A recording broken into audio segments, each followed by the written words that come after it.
Hey guys, Tom Barclay here outside the Bournemouth Stadium after Tottenham's dismal 1-0 defeat here, which really could have been far more than 1-0. It should really be 3 or 4-0, and felt quite a significant night for Ange Postecoglou, and not in a good way. Fans at the end had a bit of an altercation with him. It's probably the best place or most relevant place to start after this game. They didn't seem to be particularly impressed by the fact that Ange, when the players were sort of applauding them, he didn't go over to them at first. Then he did go to the fans and seemed to have quite a lot of angry supporters shouting at him. He seemed to have a bit of an exchange with maybe some, which he elaborated on a bit in the post-match press conference. He said that, first of all, he said he had no issue with it, and they were right to be disappointed. He couldn't understand their frustration after such a bad performance. He said he didn't like what was being said, but he's been in the game long enough to know he has to cop it. And when asked, he said they gave him direct feedback, which was taken on board. When pushed over what that direct feedback might be, he said, not here, mate. So he didn't want to go any further, but did actually speak quite a lot on it. Perhaps slightly surprisingly, sometimes managers just sweep it under the carpet, but he did talk about it here, to be fair to him.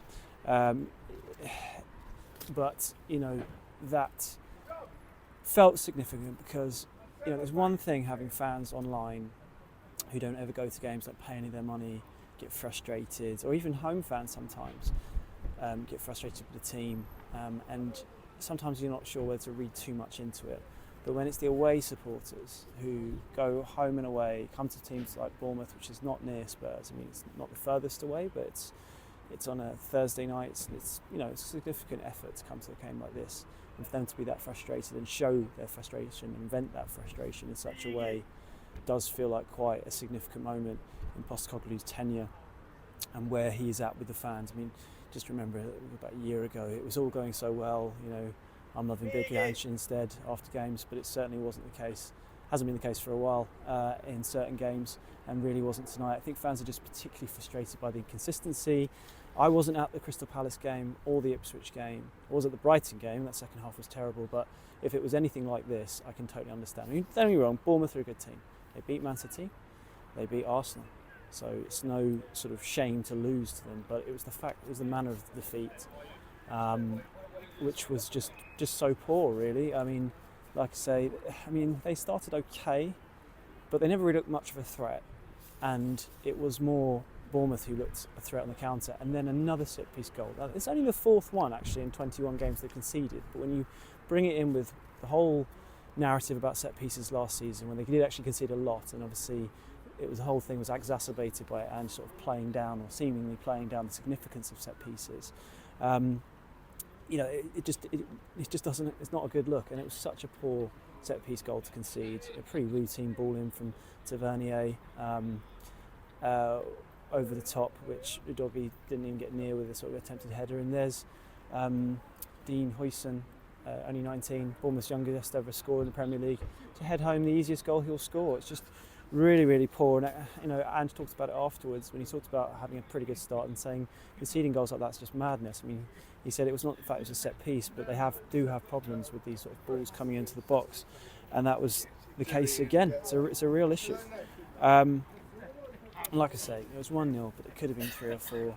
Bournemouth missed so many chances second half. I mean, if there's any one positive, Fraser Forster had a really good game from a shot-stopping point of view. There was a hairy moment which, with a kick-out, pass-out from his perspective, which seems to happen in most games. And we just know he's just not that's not his skill set, so it is going to happen more and more. But his skill set is saving shots, and once again he was very good and saved many bailed Spurs out many times today, as well as Bournemouth shooting just being so woefully poor. But Spurs defensively got carved open time and time again, and then on the attack they had nothing. They had nothing going forward. I mean, Solanke on his return to Bournemouth, yes, he missed the game at the weekend with illness, so perhaps he was feeling the effects, but he was pretty ineffectual throughout the game. Another game where he doesn't look close to scoring a goal. He's been a good signing, and he really fits this pressing style of play, but I have been slightly surprised at the lack of chances he gets in certain games. I do feel like the team, and perhaps he himself, need to do a bit more to create chances. So having said that, he did have a couple of early chances which he didn't take. So actually maybe this one wasn't him missing, not getting any service. he did miss a few chances, to be fair. And then after that, he decided to leave Son on the bench. He said it was rotation, which is kind of understandable. To be honest, his performance against Fulham was so poor from his sky high standards. I think he was, if he was dropped, it would be fair enough. But then that meant Kulusevski out to the right and Johnson to the left, and that didn't work at all. Johnson's best work's been in off the right. Feels like that position is very specific in the Postecoglou team, the sort of finisher in these chances. And he probably would have been better off starting Werner out left and Johnson on the right and Kulusevski in the middle. Because Kulusevski didn't really have much going on at all out wide right. It was kind of back to the Kulusevski of old when he's playing wide right, being quite predictable, better in the middle. Though to be honest, when he moved into the middle later on in the game, it didn't really make much difference. Maddison had another off game. I mean, he came very close to actually equalising with a curled shot, which went so close. And I was, where we were sitting, such a small ground, Vitality, you could sort of see Ange Postecoglou's reactions throughout very closely. And he could barely believe when that ball didn't go in when Maddison had that shot. I mean, on that point, you could hear a lot of what he was saying. There was one moment when Dragozin played a pass back, I think, to Forster in the first half, and you could hear him absolutely bawling, Radu, and getting frustrated. Like towards the end, when Son was offside in the injury time, when there was half a chance on, he just couldn't believe how he could be offside in that particular position. There was quite a lot of exasperated moments throughout the game from Postecoglou's point of view, which from where we were sitting and our vantage point, it was quite obvious to sort of pick up, and you could see it. But yeah, just the lack of threat going forward, and the fact that they really were really just poor from a defensive point of view was just really concerning. Particularly the amount of games that were going on at the moment. 6 defeats now in the Premier League, 6 wins, 6 defeats. It's just that kind of inconsistency and that kind of record, to be honest, for Spurs isn't good enough. He knows it, and as he says, he's doing everything to turn it around. But it does feel like a moment where quite a lot of fans do seem to be losing a little faith, and that is definitely a concern, particularly with the fixtures coming up.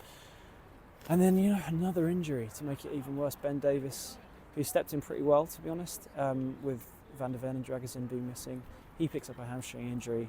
They don't know, obviously, at this point how long he's going to be out, but he's going to be out for a period of time. Postecoglou said he's definitely, presume he's definitely out for the Chelsea game, which leaves them, if Romero and Van der Ven aren't fit, down to just Dragozin being fit, when he fit centre-back. And actually, in the game, when he went off, it was then down to Archie Gray, who was making his Premier League first start, initially at right back. He went to centre-back, and you could tell, I know he played there in pre-season against Hearts, but it's a very different thing doing it in the Premier League.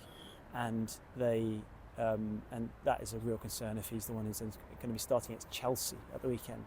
I mean, Chelsea, they're just in such great form. They've got so many threats. They look well rested despite all the games they've got in Europe, because they've got the squad to manage it. Everything seems to be coming together for Maresca. Whoever he puts in seems to be scoring goals. All right, they play Southampton in the week. Let's not forget that Spurs still, I don't know, after tonight might be different, but they had been at least the highest scorers in the league, so they have scored goals. And that was the thing that Iriola was most impressed with from his team's own performance, was how good they were defensively and giving Spurs hardly a sniff throughout the game. So that shouldn't be lost, that overall the Spurs have been creating good chances and scoring goals.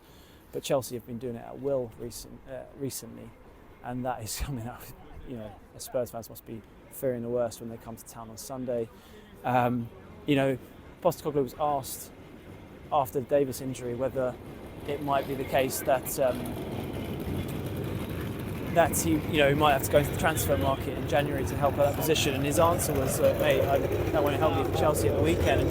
And that's kind of where we're at the moment. It feels like at the moment it's a bit of a crunch time in his tenure, and you can't really look any further than the next game or the next few games, and definitely not towards the January transfer window, because the rate they're going, if they lose to Chelsea, if they lose to Rangers, given what a terrible situation that would be for the old Celtic manager, who's going to obviously get an absolutely hostile and ferocious reception there. You do worry, and it was pretty febrile tonight from the away fans, very frustrated.